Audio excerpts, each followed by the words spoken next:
મારું નામ ડૉક્ટર યશવંત ગોસ્વામી, હિન્દી વિભાગના અધ્યક્ષ તરીકે કંસાગ્રા મહિલા કોલેજમાં કાર્યરત છું અને NSSના પ્રોગ્રામ ઓફિસર તરીકેની પણ મારી જવાબદારીઓ હતી. અને હવે કૈલાસ અને માનસરોવર યાત્રાની જ્યાં સુધી વાત છે ત્યાં સુધી છેલ્લા 40 વર્ષથી આપણે કૈલાસ અને માનસરોવર યાત્રાનું આયોજન સમગ્ર સૌરાષ્ટ્ર, ગુજરાત અને અન્ય રાજ્યના યાત્રિકોને પણ આપણે લઈ જઈએ છીએ.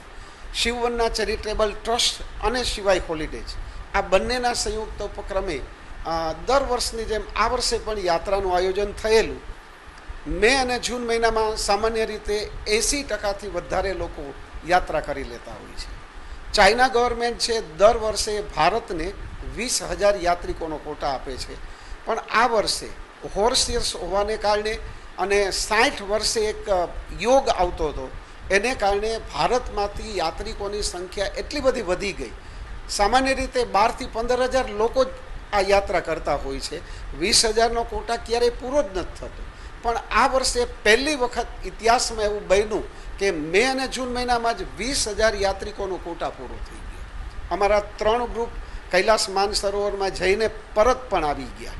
પણ આ યાત્રિકોની સંખ્યા ખૂબ વધારે હોવાને કારણે અમે એક વધારાનું ઓગસ્ટ મહિનાનું ગ્રુપ કર્યું.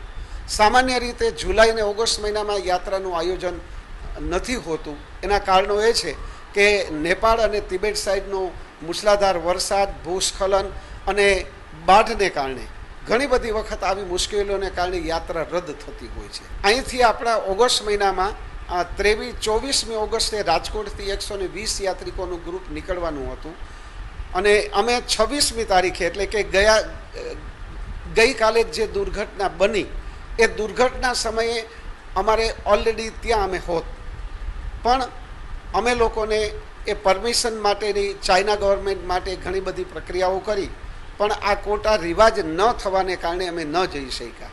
એટલે અમે 20મી ઓગસ્ટ સુધી યાત્રિકોને રાહ જોવાનું કહેલું, પણ 20 ઓગસ્ટ સુધીમાં પણ કોઈ કાર્યવાહી ન થઈ. પરિણામે અમે ખૂબ ભારે હૃદય અને દુઃખી હૃદયે યાત્રિકોને એ બાબતની જાણ કરી કે હવે આપણે આ વર્ષે કૈલાસ યાત્રામાં નથી જઈ શકવાના. ત્યારે યાત્રિકો ખૂબ વ્યથિત હતા, ખૂબ દુઃખી હતા. ઘણા બધા લોકો અફસોસ કરતા હતા કે આપણે એવા શું પાપ કર્યા છે કે આ વર્ષે પણ અમને કૈલાસ જવાનું પુણ્ય મળતું નથી. એ સમયે પણ મેં કહેલું અને આજે મીડિયાના માધ્યમથી પણ હું કહેવા માગીશ કે આપણું ધારેલું થાય એને ઈશ્વરની ઈચ્છા સમજવી, પણ આપણું ધારેલું ન થાય તો ઈશ્વરના આશીર્વાદ સમજવા. આ મહાદેવના જ આશીર્વાદ છે કે જો પરમિશન મળી હોત અને ગયા હોત તો આમાંથી એક પણ યાત્રિક છે એ બચ્યો ન હોત. પણ એ મહાદેવની જ કૃપા છે કે જેને કારણે અમે લોકોને પરમિશન ન મળી, અમે લોકો જઈ ન શક્યા.